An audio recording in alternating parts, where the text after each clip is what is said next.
Welcome to USA Global TV and Radio, where our mission is to provide education, entertainment, hope, and inspiration.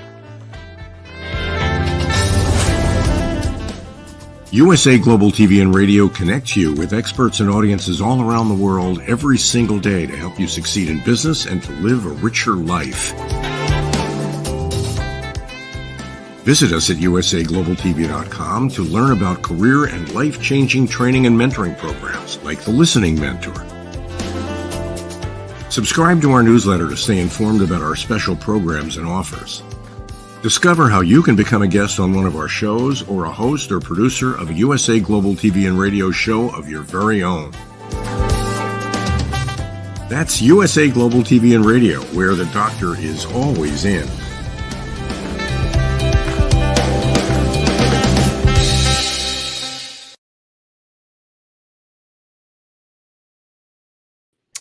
Hello, everyone, and welcome to USA Global TV and Radio. I'm Dr. Jacalyn Kerbeck, and I'm here with the star of our show, Mr. Doug Lawrence, who is the founder of TalentC, and he's an international certified mentor. Doug, welcome to Stories of Hope, Inspiration, and Overcoming Adversity. Well, thank you very much, and hello and good day to everybody, our viewing and listening audience that's all over the world. Thank you for taking the time to join with us today to have a great conversation. And I look forward to where this is going to go. Excellent, Doug. Our topic is if only, the stories we tell ourselves. And what came to light for me is that various times through my life, through my journey, I would think, if only I were thinner. If only I lived somewhere else. If only I hadn't dated that guy. If only I'd married that guy. And just these games, these stories that we just tell ourselves that I think that they are just a waste of time and they prevent us from actually moving forward. I don't know. What are your thoughts? You know, I'm not sure that I would categorize them as a waste of time. Sometimes I guess I could probably say that, but I look at all of those stories as learning opportunities. So it helps me to be able to have a better understanding of me as an individual because, you know, I'll use, because I've had the same one where, you know, I wish I was 20 pounds lighter. Actually, I did a survey on, I can't remember where it was yesterday, and that was one of the questions, you know, how much weight do you need to lose? And I thought, I don't know, I'll pick a number, Doug, just pick a number. So I'm 20, 30 pounds would be actually probably, yeah, that'd be all right. You know, and so am I a bad person because I'm not there, that I haven't been able to, you know, to move past that point? Or is that so what am I learning from this experience with the weight loss, you know, challenge is that maybe it's not as important of an issue for us because I haven't been able to move that needle on the scale, that maybe it's not as big a deal. And maybe people accept us for who we are and what we're worth, so to speak. So it's an interesting, I think that if we approach it from the aspect of what am I going to learn from that particular experience, it's maybe, it doesn't become so demoralizing, I guess is the best way to describe it. Doug, I'm smiling back here because, as you know, we don't script any of this. And I just love what you brought up because I can completely relate to what you were just discussing, because this is a topic that goes on for me over and over and over again. I just saw on Instagram earlier today a picture of a woman, 3 pictures of her, one extreme to the other. And I thought, I'm actually the one in the middle. Okay. So I'm thinking, well, it's not as bad as the beginning one, but I really should be at the other one. And I looked at her and she's probably in her 20s. And I thought, that doesn't matter. You're making an excuse for yourself. So I'd like to be maybe 3 pounds thinner. And I torment myself every single day. If only I didn't eat that bagel today. If only. And the point is, when I say waste of time, it is a waste of my energy because I did eat the bagel. And obviously, if I really wanted to be 3 pounds thinner, I could be 3 pounds thinner. I just don't, it doesn't mean as much to me as I must tell myself that I should be that. And we've talked about this before, but there's no shoulds in life, right? Right. So yeah, Exactly. you know, Exactly. I just for me it becomes, am I happy with where I am today? Using weight as an example, no, I think I could probably be better. But so what if you're not there? So what does that mean? They're going to take away your birthday, and if that's the case, they can take it. I don't care. They go ahead. It's if you want to add my numbers to yours, good luck with that. You know, I look at it from the aspect of happiness is probably the best way for me to sort of categorize this. Is my level of happiness to a place where I'm just not happy with how I look, you know, with the weight and all that sort of stuff? Or is there something else that is kind of underneath, you know, the whole idea of the weight loss thing? Is there something else that's underneath that I'm maybe not aware of, or maybe I'm choosing to push down or push away because I don't want to have to talk about that, or I don't want to engage in a conversation with somebody that, you know, so tell me how much weight do you think I should lose? Does it really matter? You know, and to me, I've reached a point in my life where it doesn't matter anymore. I've gone through all kinds of weight loss stuff, and I've gone from, I remember when I was stationed in northern BC, and I still to this day don't know what my wife Deborah saw in me, but I was 260 pounds. And I eventually got down to, I think I was about 180 at one time point. And did it really matter? I got the girl of my dreams, who saw something in me that, you know, that I obviously didn't see, because, you know, it was, so it's one of those things where you need to take the step back and you need to have the conversation to say, okay, what am I going to learn from, you know, if I have to beat myself up to get the 2 pounds, or in my case, it was a lot more, you know, or is there something that I need, that I'm missing here? Is there something that's underneath, you know, an underlying issue that I need to be able to deal with first, and then maybe that'll help with the weight loss? Great questions, and a lot of introspection, I guess, that we all can take the time to do. I think what's also important, if we look at it from the other perspective, I said to myself in November, my gastroenterologist said, you're close to losing your colon. So thank goodness I'm in remission. Thank you, colon, still here. I didn't have to go to that heavy duty drug they wanted to put me on. So then I say, okay, now you're making excuses. There's excuses why you don't want to lose this other 2 or 3 pounds, because so it just goes on and on and on. And I know that people do this with money. If only I had more money, I'd do this, this, and this. If only. And so when we think about this show, stories of hope, inspiration, and overcoming adversity, I feel like for me personally, I put my own adversity in the way of being what I potentially could be, because I'm always knocking myself down, if that makes any sense. Yeah, it does. Anyone, I think, that's a high achiever is going to do exactly what you're, you know, describing. Is you're going to continually keep pushing yourself down, and, you know, you go through the whole I'm not worthy, you know, all of those, you know, sort of I call them the selves, the self-worth, self-doubt, all all of those, you know, all of those different self statements, and that you know, if we listen and hear what they're telling us, we can be pulled into this, as I call it, the vortex, and just get sucked right down to where we have we don't believe in who we are, and we, as a result of that, we're very reluctant to do anything of any good. So we constantly are looking for the bad, and we're constantly trying to shape things in a negative context so that it aligns or is with our current belief structure.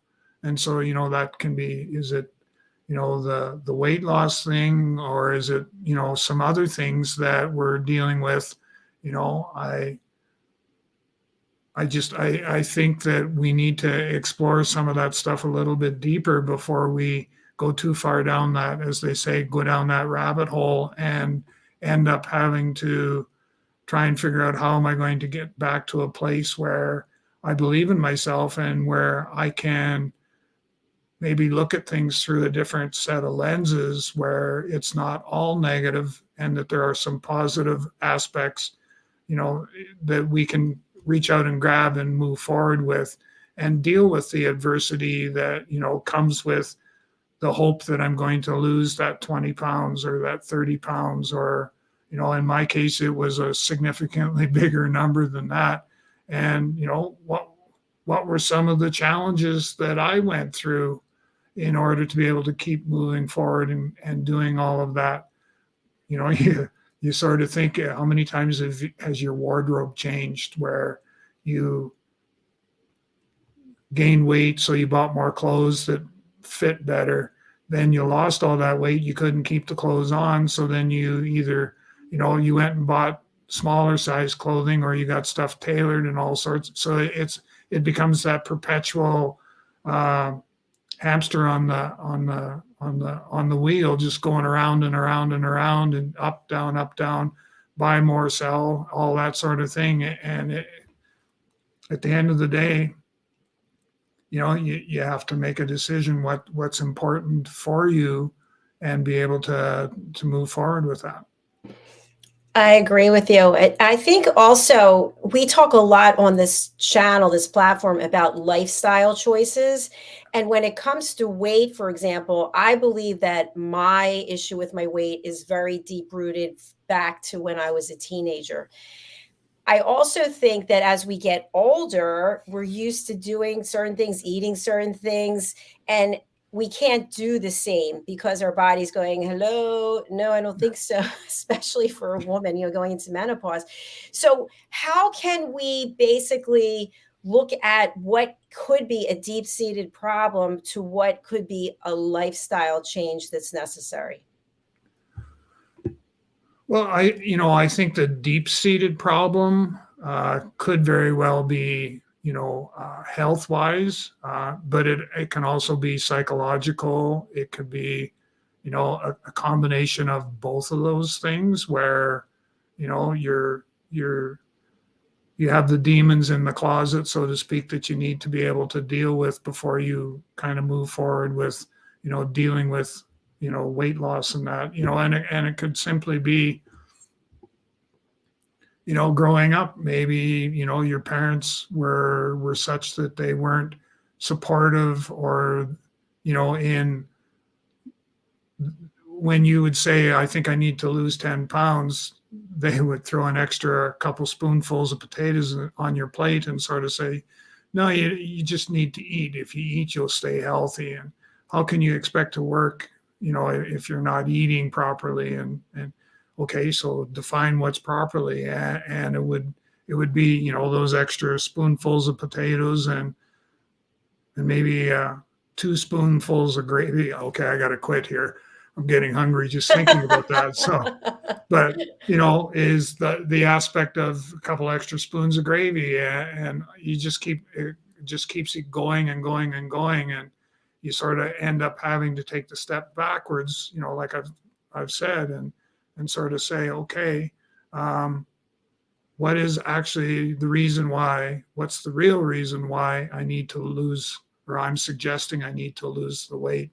And it may mean that you attempt to go down that path on your own, so that you're not dealing with, as you're, like I mentioned, your parents are sort of saying, because I know as I was growing up working and living on a farm, it was, we actually were talking about this here the other day, was actually on the weekend, I guess it was, how we were encouraged, or it was suggested that it was in our best interest to eat our plate, clean your plate so that you didn't leave anything, no leftovers were left, and how important that was.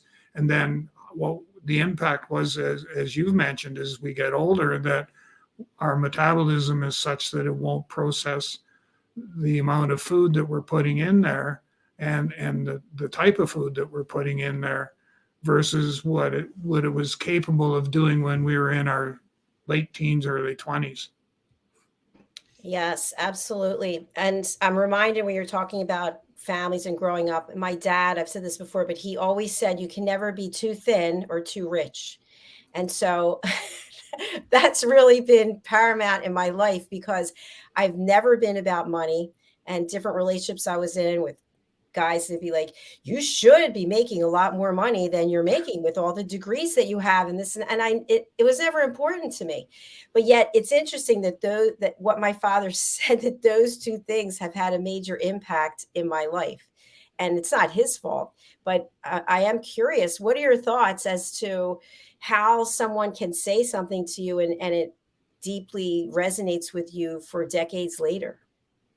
Oh, I mean, you've just given a perfect example, and I think of, I think of my parents, and more so my dad, who was more the disciplinarian, I guess, for lack of a better choice of words. And he, for him, it was hard work. Hard work was important. You had to work hard to, to get to where you wanted to get to, and it was,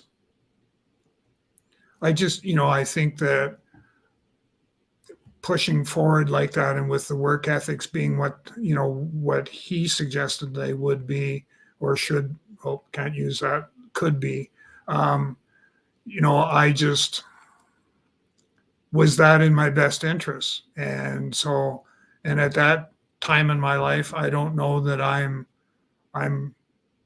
astute enough to be able to say, well, no, it's not, because what did I know? I was just a strapping young farm boy who was just doing what he was told, to go and feed the animals, and get on the tractor and go plow the soil, and and do all of that before you go to school in the morning, catch the bus and go to school. So it was, I just think that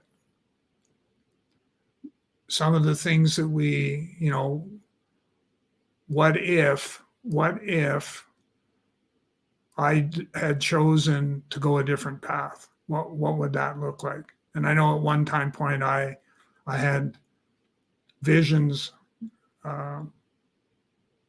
of grandeur, where I was going to become a chiropractor, because I'd gone to one a couple of times, and I went, ooh, this is cool, and this guy makes money doing this on top of it all. So let's maybe think about doing that. And then the reality sets in that, we're living on a farm, limited income.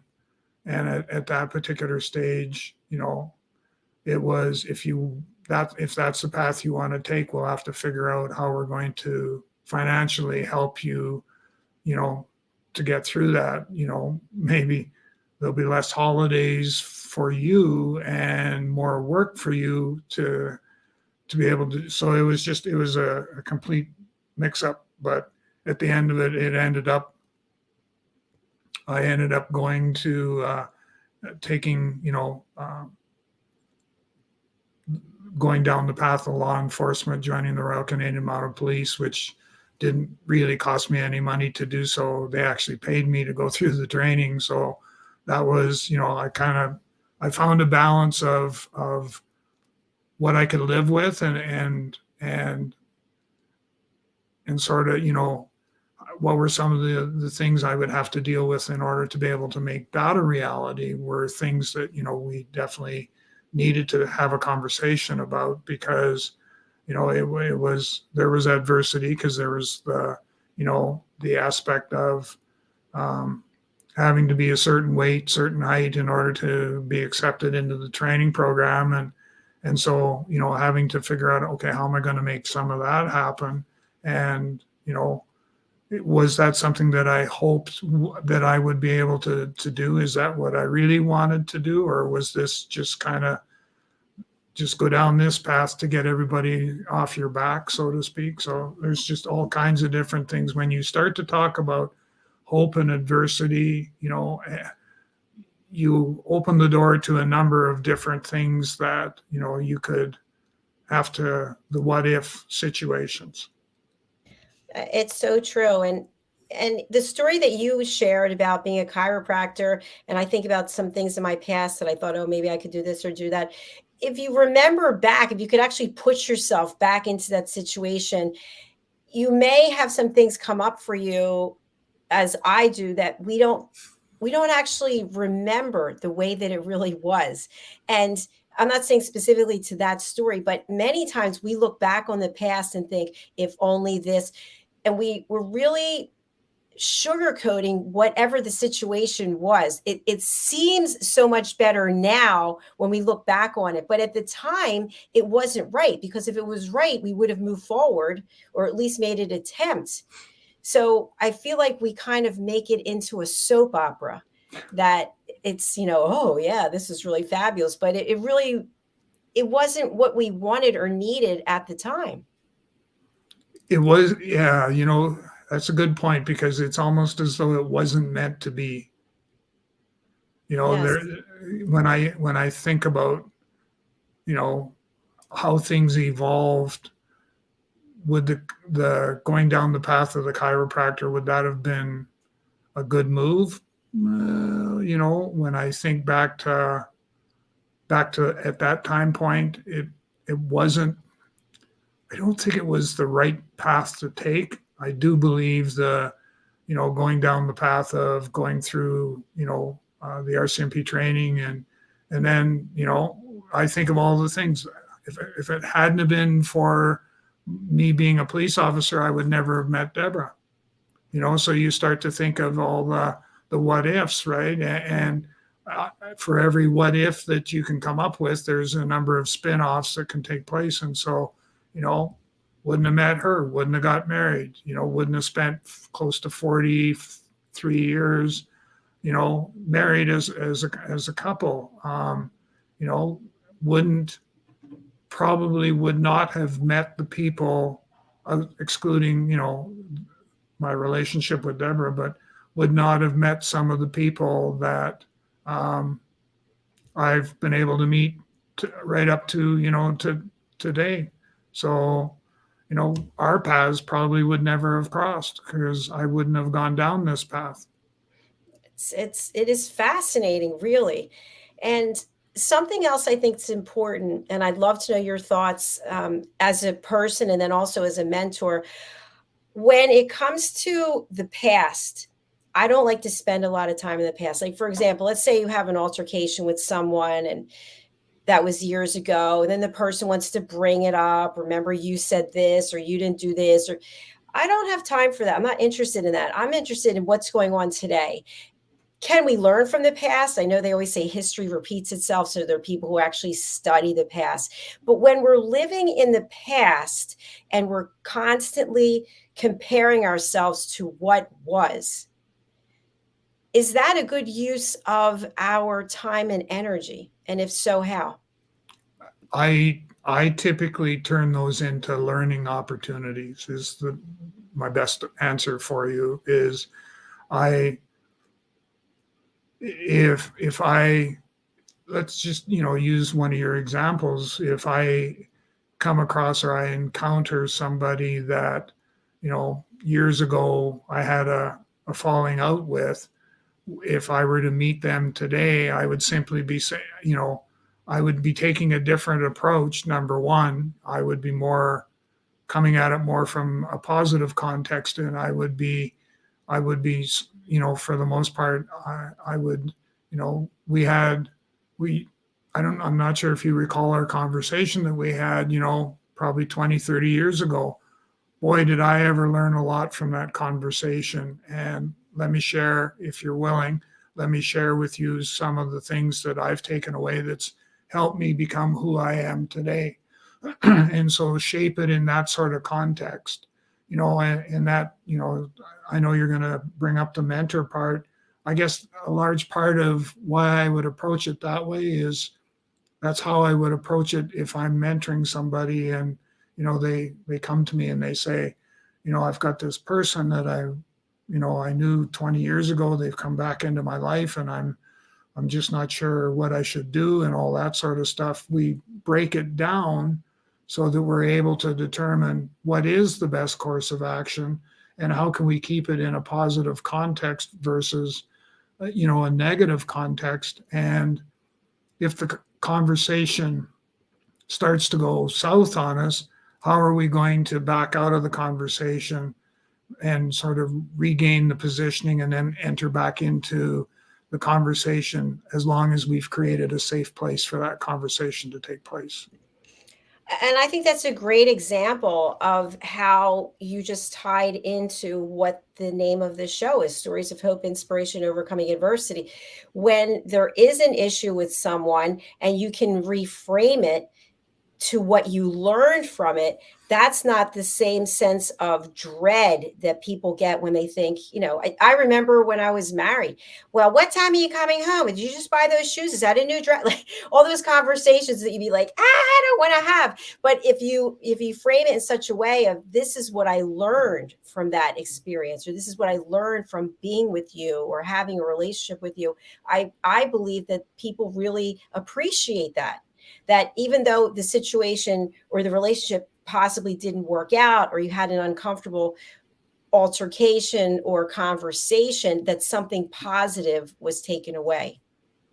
Yeah, and I keep, you brought up another memory for me too, because I can remember, and it kind of we both realized, Deborah and I, that we needed to communicate with each other better. And part of the reason for that was, it would be 6:30, 7 o'clock, and I'd come rolling through the door and, so what's for supper? And, was at 5 or 5:30, maybe 6 o'clock at the latest. And it was, how come you didn't call to sort of let us know you're going to be late?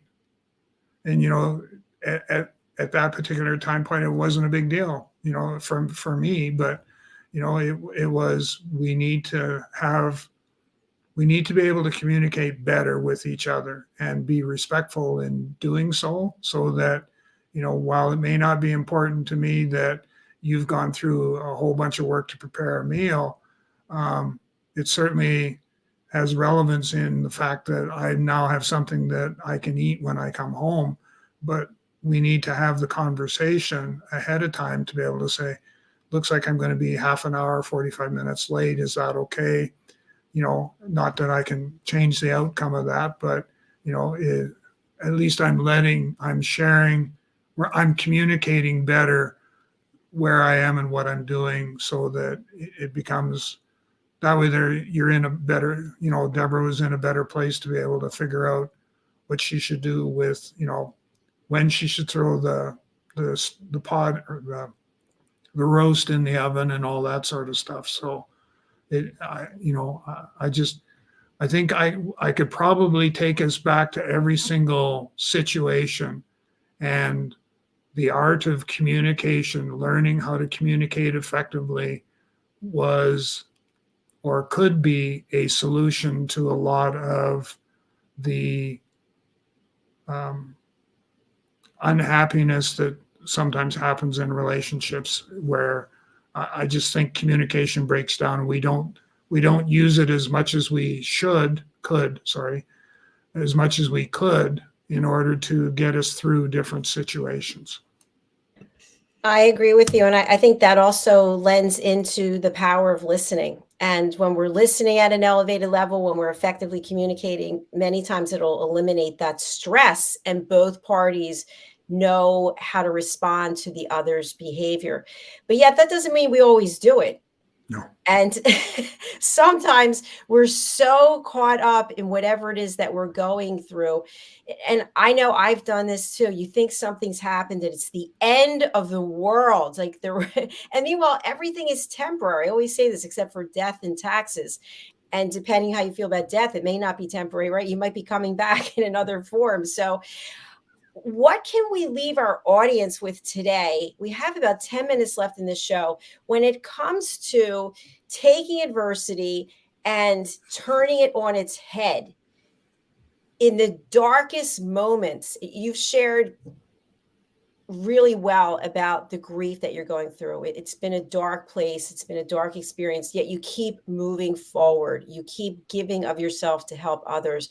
What does it take for someone who's in that dark place to see the light and to move forward? You know, the most important thing for anybody that's going through, you know, grief and those times of really deep darkness is to just know that, you know, you're not alone. And if you can reach out and ask for help, that, you know, there will be somebody there that can help you. If nothing else, just to listen and hear and be non-judgmental about, you know, what it is you're going through. That is probably the most important thing that we can do. And I keep bringing us back to communication, and that's so important for me to, you know, to be able to, you know, for people to understand that the more that you can communicate and talk, that in itself is part of the therapy that you need, and that you could get relatively easy by just reaching out and saying, you know, you are not alone, and you need to reach out for help, and somebody will be there. I'll be there. There's a song, I'll be there, I'll be there. So I think it's important that people really truly do believe that they are not alone and that someone will be there for them, because many times we get caught up in judging ourselves. Oh, I'm so stupid. I should be better than this. I should be able to get past this. And again, that's not helping us. No, it's not, you know, because you've crossed over into the whole self-worth, self-doubt, the selfies, the self things that I talk about quite often. And you know, when you start to doubt, I do this little exercise when I'm mentoring some people that are dealing with self-esteem and self-confidence, where I suggest that they take a pack of little yellow Post-it notes, and they write positive affirmation statements on it and stick it to the mirror in the bathroom as they're getting ready to go to work. And so you've got these statements that say, I am a good person. You know, I bring value to the workplace. I bring value to those that I'm surrounded by. You know, I'm capable of doing more if I would only allow myself to do more. And so all kinds of positive, you know, affirmations and stuff like that is going to help us to be able to move forward and be able to deal with some of that. So we're going to be pushing that adversity away, and we're going to now, you know, sort of see that there is hope, that we're going to be able to move forward, that we're going to find something that is going to help us see things in a more positive light than what we do today. And if we can get to that point or that stage, that's going to change our position in the world, and it's going to change our, you know, how the outcomes that we're going to be able to realize. Yes, absolutely. That makes perfect sense. So, for anybody who's out there and you're going through a difficult time, Doug and I are both available for you here. You are not alone. If you want to come and share your story, we would love to have you do that. And Doug, I'd like you to speak a little bit on that, because somebody going through adversity, they might think the last thing I want to do is come into the public domain and tell everybody about what I'm going through. Why could that be helpful for them? You know, what I found, and this is just for me speaking, is the aspect of the more that I get to share, the more that I get to talk about what it is I'm going through and how I'm feeling, and sort of that roller coaster of, emotions and stuff that I'm dealing with. The more that I'm able to do that, the more therapeutic it has become for me. It's become therapeutic for me with my healing journey. So as much as it wasn't easy for me at the beginning. Let's, kind of put that on the table. It wasn't easy for me at the very beginning to, tell my story. But now I've found that the more that I get to tell that story, that the better I feel emotionally, and that I'm able to deal with and manage my emotions a whole lot better than what I was back when I started this journey probably 4 or 5 months ago. And I remember the very, very first time I openly shared what I was experiencing.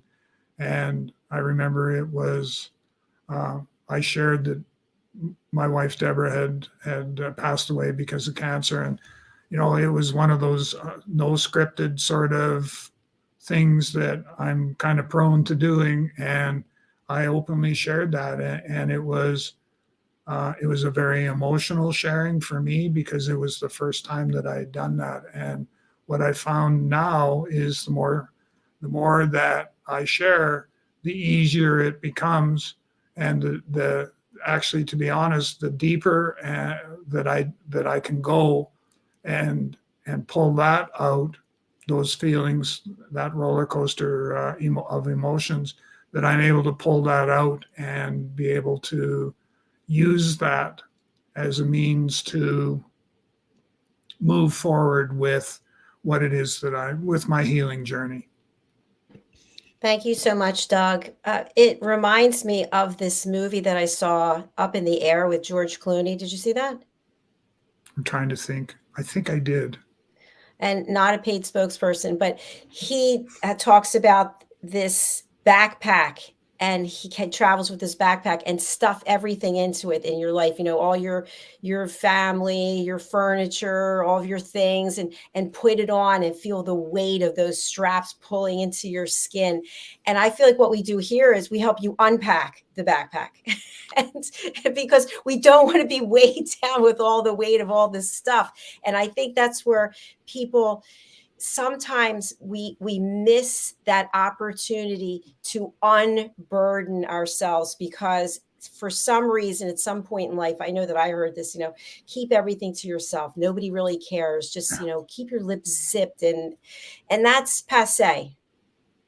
Yeah, it definitely is. We need to look at things from a different perspective now. And the more that you can comfortably share what you're going through, the more that you get to do that, the better you're going to feel at the end of that particular part of your journey. And it's going to, I know for me, like I said, I can flash back to my very first time where I openly shared that this is what I'm going through, and my wife Deborah had passed away. And what's also interesting is it's not as difficult to say her name as what it was when we first started this. And I just realized that just now, that, I don't, I don't say, I don't refer to her as my wife, or I do to some extent, but I always try to bring it back to what her name, what Deborah's name is. And that becomes part of my sharing process. Is I'm now building a relationship with each and every one of you, and with Deborah. I love that you shared that, Doug, because I also noticed that about you. And I not also noticed that I feel you're more comfortable each week, more and more. And so for people out there watching or listening, this is what it's all about. It's taking that journey, putting yourself out there, and not being afraid. Yeah. Fear is fear. And I had fear that was one of my demons to have to deal with when I first started doing this. And I'm in a place now where fear is not an issue. Am I scared at times? Yes. I'd probably be not telling the truth if I were to say that this is a cakewalk, but it requires work, but it's work in a positive sense, in that I get to share, some stories of what I'm dealing with, and some stories about Deborah, and that is important to me. Well, you're important to me, and you're important to this platform, and I appreciate you being here and being so transparent and so forthcoming. Doug, how can people reach out to you? And if they want to be on the show, we've got openings. We'd love to have them. And you're available to work with people. Tell us more about that. So most definitely, I'm here for you whenever you feel comfortable enough to reach out. So you can reach out through my website at www.talentc.ca. You can also reach me through LinkedIn and just direct message me if you want to get a hold of me. But probably the easiest way for you to get a hold of me that I would encourage you to take is by email, and you can get a hold of me at doug.lawrence, LAWRENCE, at talentc.ca. So the word talent, small letter C on the end.ca. And I'll get back to you right away. And we can have a conversation about what you're dealing with and where you want to go, and what do you see your healing journey as. And,